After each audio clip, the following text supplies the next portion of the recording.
הסיבה שנולדתם למשפחה עם הרבה כאב היא כדי שתשברו את הלופ ותיצרו כאן משפחה של שפע ואמת. וכדי לעשות את זה אתם צריכים עזרה מלמעלה, הדרכה על איך לעשות את זה.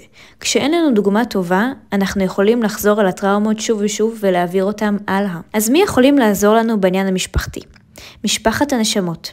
אלה קבוצת נשמות מאותה המשפחה, ואחד התפקידים שלהם היא להדריך אותנו במסע של יצירת משפחת שפע.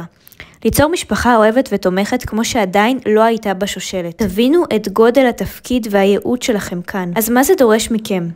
להמשיך למרות הפחד, ללכת ללא נודע, לפתוח את הלב באומץ ובאהבה, להסכים לתמיכה והדרכה מלמעלה.